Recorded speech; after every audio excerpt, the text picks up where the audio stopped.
Hello everybody, this is Connor at BoatsDon'tSink here with another Shadowverse Evolve deck profile. This time we're going to be looking at BP09's Draconic Duelist Dragon deck. This is the other DX starter deck archetype that came out in Japan alongside BP10 with the Academic Rune archetype. We got them early here in English, so we do have them in BP09 format. I know this was a deck that a lot of people were kind of looking forward to. Dragon, I think, lately has maybe gotten a little bit of the short end of the stick with a lot of its archetypes, and maybe even moving forward a little bit until we get to Vanguard. But I think the Draconic Duelist deck definitely had a lot of eyes on it. Definitely it's a cool deck. It's a bit different from what Dragon normally tries to do. It's not entirely just ramp into giant big guys. But before we take a look at the deck list, as always, this is meant to just be a starting point, so play around with the numbers, try out some other cards.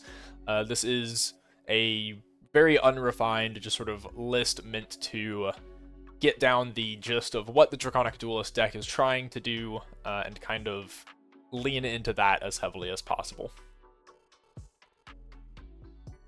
So we do have playsets of most of the Draconic Duelist cards, at least 2 copies, if not 3, of most of them here from set 9. If you look through the set 9 card list, you'll notice that some of the Draconic Duelist cards seem to really have a lot of synergy with each other and with the package as a whole, and a couple of the other ones are more related to sort of the spell focused dragon archetype that we see in set 9. The big difference there, the spell-focused ones were actually in Japan's set 9, which released before the DX starter deck, whereas all of the ones that are more focused on like summoning duelists, having duelists on your field, things like that, more of an aggressive strategy, those are all going to be from the DX deck. So those are the ones we're focusing on here.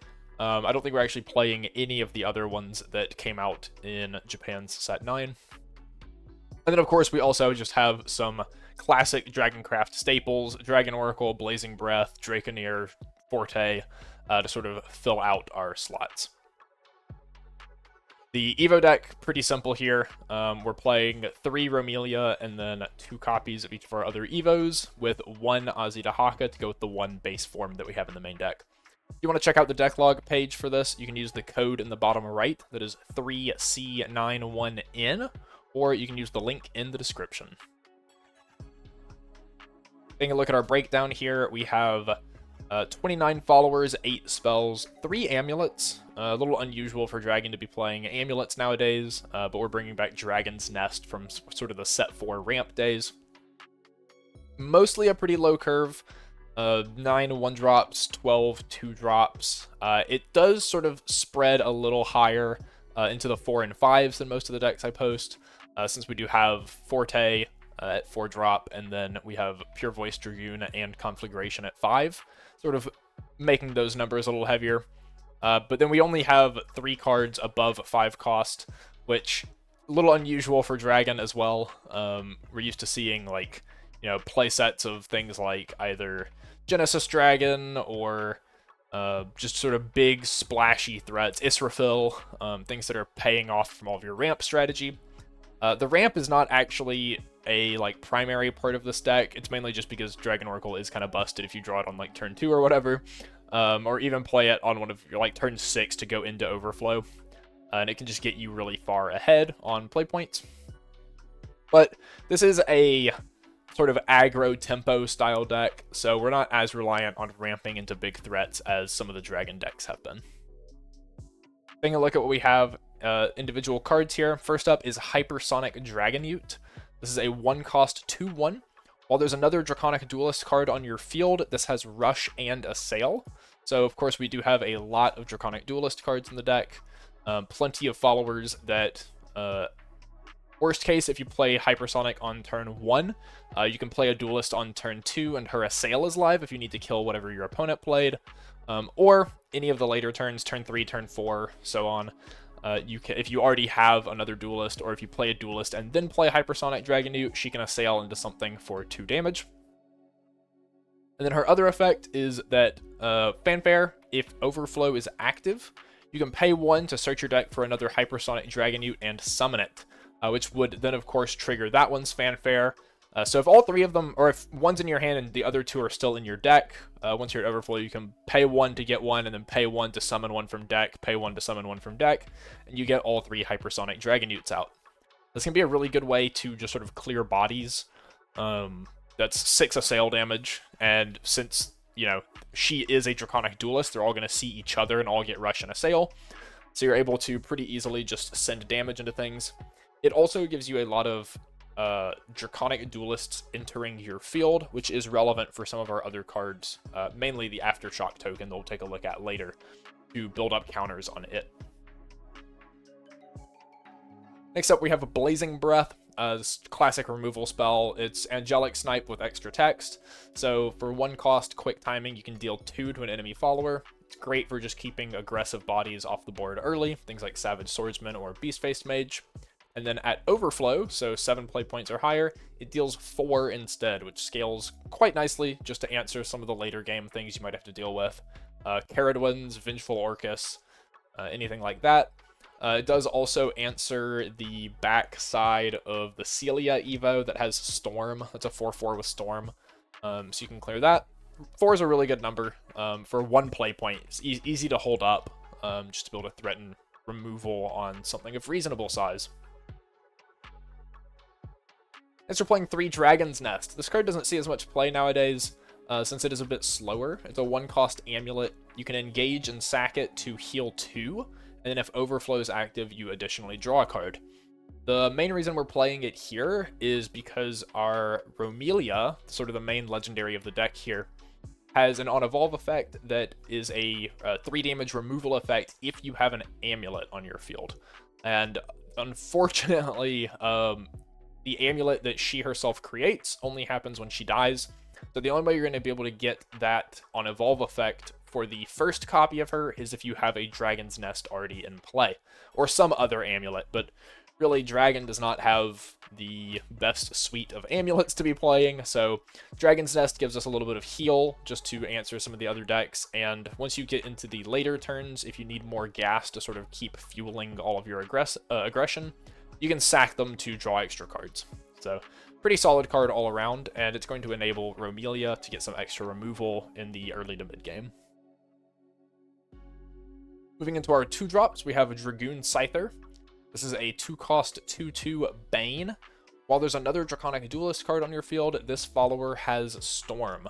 So again, we have plenty of Draconic Duelists here, and while most of them are followers, the big one is the Aftershock Amulet token that, as I said, Romelia is going to be making.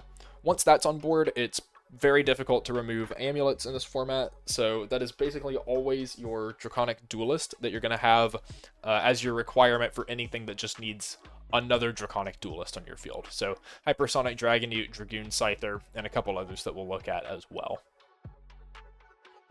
This does also mean that if you open like turn 1 Hypersonic Dragonute as a 2/1, and then your opponent doesn't remove it, turn 2 you can play Dragoon Scyther, get in for 4 damage, start pressuring pretty fast. So like good early aggression, and then of course Storm also scales well into the late game, and we do have a lot of ways to pump her to make her a bit more threatening than just 2 damage in the late game. And Bane, of course, is also decent removal as well, since she's a 2/2. If you just like swing her with Storm or whatever, it makes it very difficult for your opponent to trade a body into her. They basically have to use effect damage. They can't just like Evo a 4/4 and send it at her just to clear her off, because then they'll lose their 4/4 instead of having a 4/2. Our next 2-drop is Katakura Kojiro. This is another 2-cost 2/2 fanfare. Select another Draconic Duelist on your field. If overflow's active, give it +1/+1. Not insane, but it is just some text that helps this card scale well into the later parts of the game once overflow is active, if you draw extra copies of them. However, it also evolves for 1. This is sort of what we're going to be using it for in the earlier parts of the game. Okay, here's, everything you can pump. Sort of all the same stuff we've been looking at. Pumping the Storm things is going to be your big play here. You can play Dragoon Scyther and then Katakura Kojiro, and then give it +1/+1. And then it'll retroactively get Storm, since it's just continuously checking for you to have another Draconic Duelist. We can evolve Katakura Kojiro for 1 play point into a 3/3. On evolve, look at the top 4 cards of your deck. You may reveal a Draconic Duelist follower, add it to your hand, put the rest on bottom in any order. So the big thing we're going to be looking for here, while we do have 8 different cards to choose from, getting Romelia is going to be the big one. As we're going to see, Romelia is a pretty critical part of our early game strategy to start getting set up. And having Katakura Kojiro to be able to dig for that and more consistently find it is very important. Our last 2-cost follower is Masamune, Raging Dragon. This is one of the legendaries for the deck. This is a 2-cost 2/2, as are all of them. Has Bane, which is something we'll see sort of repeatedly throughout the Duelist cards. And then Fanfare, if there are at least 3 Draconic Duelist cards on your field, that does include himself, so 2 others, give this follower +2/+2 and Storm. It is a little more awkward than Dragoon Scyther. You can't like retroactively give this Storm where you play it and then other things, like you can with Dragoon Scyther. You need to make sure you already have 2 others and then play Masamune as your 3rd or later. And that'll get it a +2/+2 buff, which is pretty good. So it's a 4/4 Storm for 2. It can definitely be a bit of a threat.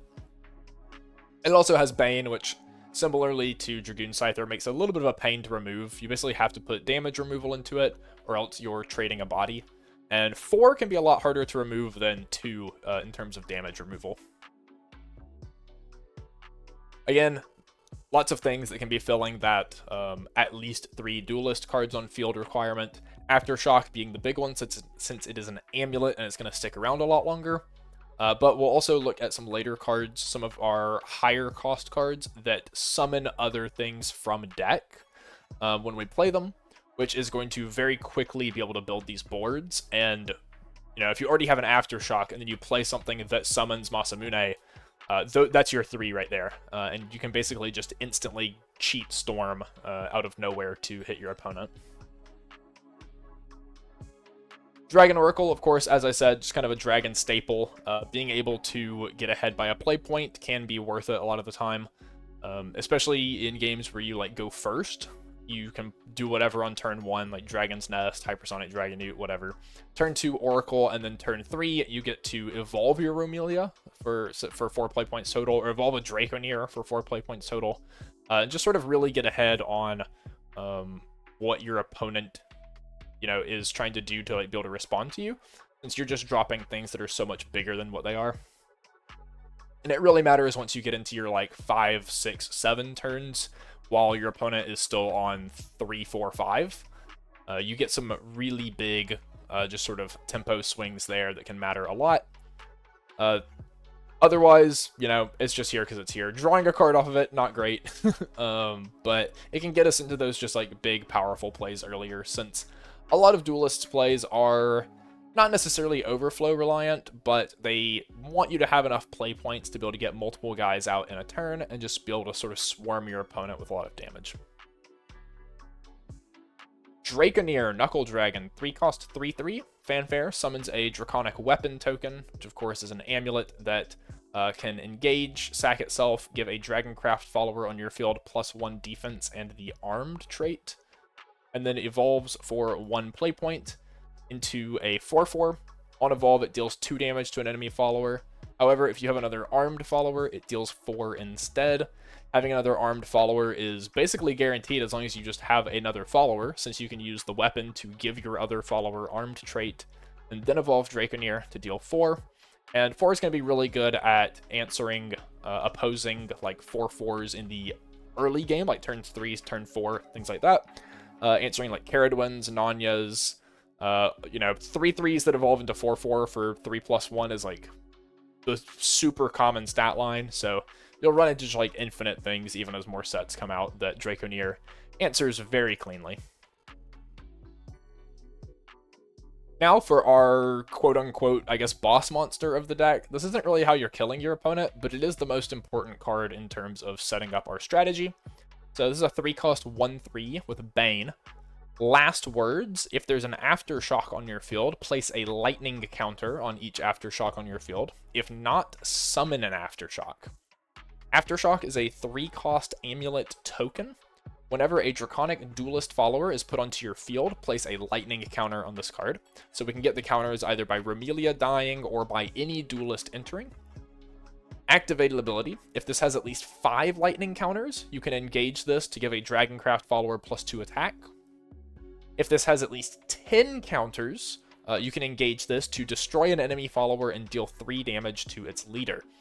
So one of these essentially lets you do 2 extra damage to your opponent, the other lets you do 3. But the one that does 3 also destroys an enemy follower. So you get really good, just a free, pop something, deal 3 every single turn once you hit 10 counters. So part of our strategy is, of course, to get to 10 counters as quickly as possible. That's why things like Hypersonic Dragonute, being able to flood the board, and all of our bodies will look at that summon more followers upon entering, and just build counters up very quickly. Really, the goal is to get to 5, and if you get to 10, it sort of just helps you close out the game guaranteed. 5 is when you start being able to push lots of damage off of your storm bodies that you wouldn't otherwise. Now, Romelia does also evolve for 1 play point into a 2/4. It now has a sail in addition to Bane, which means you can basically guaranteed crash into anything that is standing, Bane to kill it, and then you get your last words to get the Aftershock. Romelia also has an on-evolve effect that we mentioned. On-evolve, if you have an amulet on your field, you can deal 3 to an enemy follower. Of course, the Aftershock is an amulet, but you're not going to be able to have that for your first Romelia. Dragon's Nest is a 1 cost that can help enable this. And one thing that I didn't put on this slide, the Draconic Weapon token from playing Draconeer can also act as an amulet to count toward this effect. Next up, we have Dark Dragoon Forte, not a duelist, but a 4-cost 5/1 storm, so it's a lot of damage. Evolves for 2 into a 7/3 storm with aura. So, it's the classic Dragoncraft sort of storm finisher card, or just like mid-game chunk your opponent for 1,000,000 damage if you're at like a good tempo neutral position. 7's a lot. Storm means they, have to have prepared for it in advance. They can't respond to it like reactively, really. And aura means that their quick timing stuff isn't going to be able to target it either. And then they have to trade a body into it on their turn. And this just gets even more powerful with Aftershock. If you have 5 counters on Aftershock, you can give Dark Dragoon Forte +2 attack, so she swings for 9, which, that's kind of just ridiculous. Since the Aftershock does not have to pump Duelist, it just has to pump Dragoncraft followers. So while Forte's not actually playing into our Duelist strategy, she is one of the best finishers we have, and a card we're going to be playing regardless. Next up, we have Gargui. This is a 4-cost 4/5 Rush Ward. So good keywords there. Fanfare, if there are at least 3 Draconic Duelist cards on your field, draw 2 cards. Since he doesn't put any other cards into play himself, having 3 can be a little bit difficult. Obviously, Gargui is going to be one of them, and then the Aftershock is going to be your second one. So you just need something already that survived on board, or have enough play points to play another follower and then Gargui afterwards. Drawing 2 is very good, and 4/5 Rush Ward is a good stat line for being either offensive to remove an enemy follower, or defensive just to protect yourself. Very flexible. However, the sort of clunkiness of not always being able to get the draw 2, especially on curve, means we're going to play 2 of this guy. Next, we have 3 copies of Pure Voiced Dragoon. This is a 5-cost 3/4. Fanfare, search your deck for a Draconic Duelist follower that costs 4 or less, summon it, then shuffle your deck. If Overflow is active for you, heal 3. So the heal 3 can be great once you sort of get into the later game, just to keep your opponent from killing you, sort of stabilize a little bit better. But getting a cost 4 or lower is really great here. On the Overflow turns, for 5 play points, you can summon Hypersonic Dragonute and then pay 1 twice to get the other 2 copies out of your deck, and get 4 followers entering your field in a single turn for 7 play points, which is a lot of counters on your Aftershock. You could get Dragoon Scyther as a storm. You could get Masamune, which is going to be even better, since that's going to be a 4/4 storm. And as long as you have Aftershock, Masamune plus Pure Voice Dragoon plus Aftershock is the 3 duelist cards you need. You can use this to get Romelia if you did not draw one early enough to already have the Aftershock out. It is a bit unfortunate if you have to do that, just because, you know, turn 5, you're already so late in the game that you would have preferred to have had an Aftershock out for like 2 turns already. But if you absolutely have to, you can use Dragoon to get the Romelia. And say you do the whole play Oracle on 2 and then evolve Romelia on your turn 3 at 4 play points. She dies, you get Aftershock. Your turn 4, you can play Pure Voice Dragoon, search Gargui, and now you have Aftershock plus Dragoon plus Gargui. You get to draw 2 cards, and you have a lot of stats in play. And of course, you get 2 Aftershock counters on, or 2 lightning counters on your Aftershock. Even if Romelia lives, you can do that, since of course Romelia herself will be your 3rd duelist card, and just lets you sort of build really big boards for cheap. So Pure Voice Dragoon he seems a little clunky at 5 cost, but he can help us set up a lot of really powerful turns. Next we play 2 copies of Conflagration. This is another card that Dragon hasn't really played much lately, mainly just because we're not really in the sort of ramp control style decks with the Israfils that we were back in set 4. But I think this card is still pretty solid in this format in particular. It's 5 damage to each follower on the field.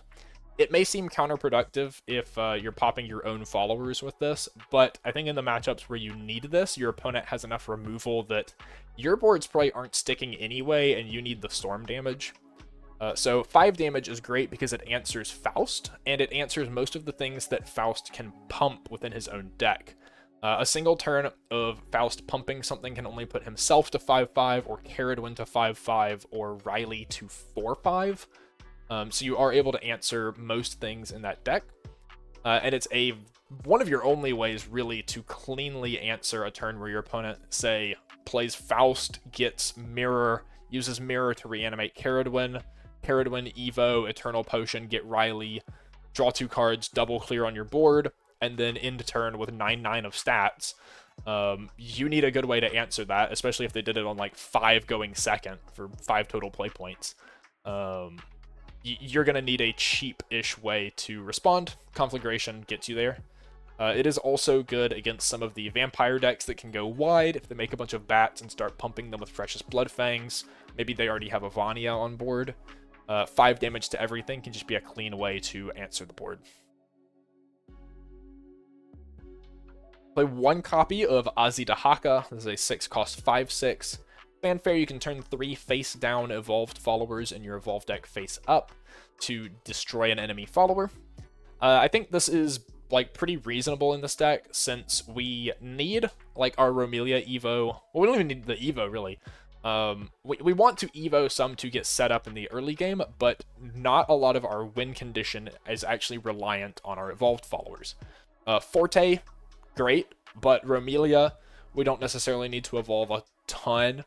Draconeer, we don't need to evolve a ton. He's just removal for the early game. And Katakura Kojiro is like card draw for the early game to help find Romelia. So once we're at the point of using Azidahaka, we can kind of turn any of those face up and it's fine to get that free destroy effect. And then of course Azidahaka evolves for 2 into a 7/8 Storm. There are at least 5 face-up evolved followers in your evolved deck, heal 3. If there's at least 8, you deal 3 to your opponent. So it becomes 10 storm damage, essentially, if you have 8 face-up Evos. So if you Evo Katakura Kojiro, Evo Romelia, Evo a Forte, and then flip 3 face-up, that's 6, right? So you're already at the 5. And if you evolve like a Draconeer for removal and one other thing, you get the 8.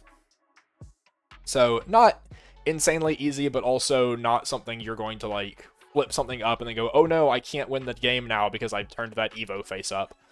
So pretty solid all around. I think this is better than Jerva, maybe. A lot of these lists are going to play the new Jerva of Draconic Mail, which is the other Dragoncraft legendary from set 9. He's a 5 cost 5/5. Fanfare, you have to discard your hand. This is the main reason I don't like him. At the start of your end phase, you get to draw a card and deal 5 to each other follower on the field, yours and your opponent's.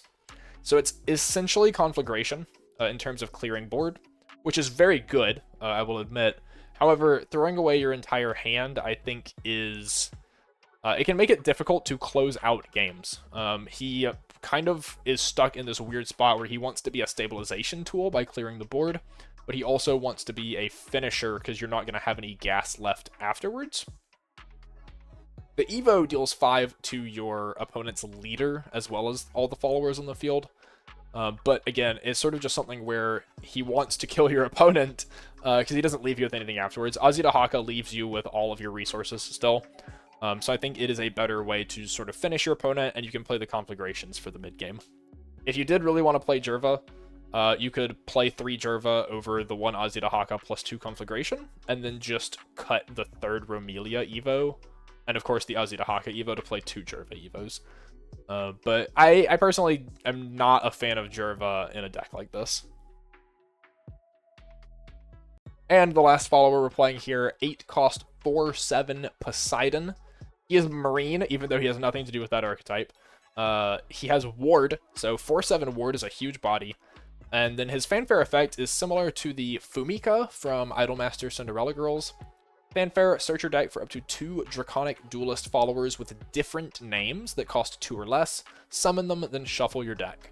The 2 things you're summoning here are Dragoon Scyther and Masamune almost every time. Dragoon Scyther will see that, of course, you do have another Duelist on your field and gain Storm. And then Masamune will see that you have Scyther and Poseidon. So you'll have 3 total, at least 3 Duelist cards on your field, 4 if you count the Aftershock. So he'll become a 4/4 Storm. So for 8 play points, you get a 4/7 Ward, 6/6 of Storm. And then you can still, of course, engage your Aftershock, which just got 3 more counters to either deal 3 to your opponent or pump one of these by +2 attack. Get in for 8 total Storm damage, or 9 if you're able to burn your opponent there. Really good way to just sort of close out the game, and even if it doesn't, it builds you a huge board that your opponent is still going to have to answer, and get through 7 ward defense if they want to kill you. So, fantastic card, great way to just sort of top out the curve here. Especially, you know, Azidahaka can kill your opponent, Poseidon can also kill your opponent, but can also stabilize if you're not in a spot to immediately kill them. So looking at the deck as a whole, some of the pros we have here, we have aggressive bodies with Storm and attack boosts. So lots of ways to just sort of keep pressuring our opponent. We have a solid amount of Bane on our cards. Dragoon Scyther, Masamune, and Romelia all have Bane, which can make them great as like just follower combat-based removal. And then, of course, we do have damage removal as well in things like Blazing Breath, Conflagration, Draconeer, Romelia's Evo effect. And we have multiple sources of Storm damage to finish the game. So Forte is Storm, Poseidon can summon a lot of Storm, Azidahaka. We have really no shortage of ways. Just slamming Masamune's and Dragoon Scythers from hand, you know, is Storm damage to help us close out the last, you know, couple hits our opponent needs. Some of the cons, however, one, the deck is heavily reliant on generating the Aftershock token early.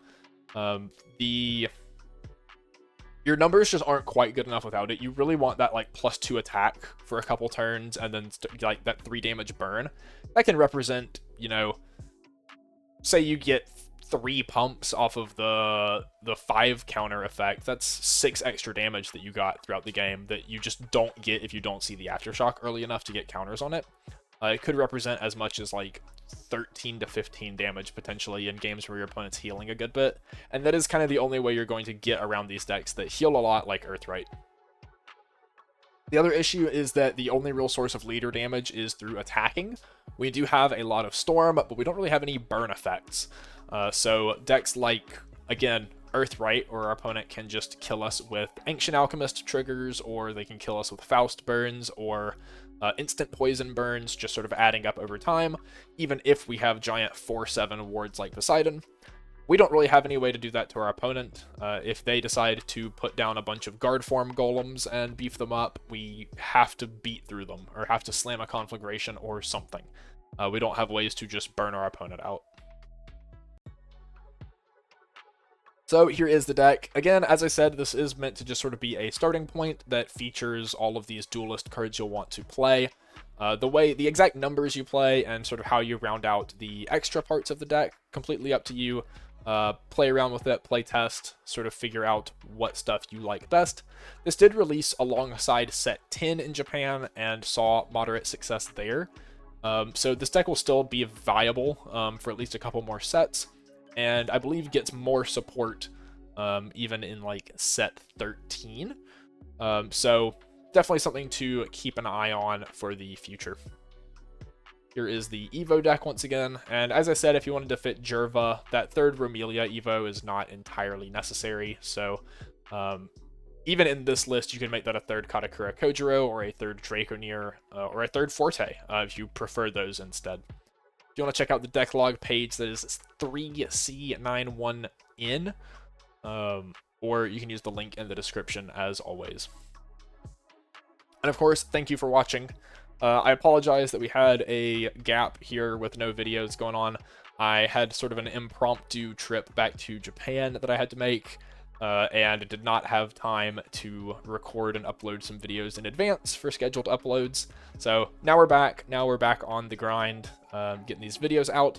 I definitely want to get a few more set 9 decks out, and then we'll start working on set 10. We're only a little over a week away from the release of that set, so we'll definitely have some exciting content for it as well. As I said, thanks for watching. We'll have the next one out soon. Until then, there should be some videos on the screen you can check out. Thanks, and we'll see you next time.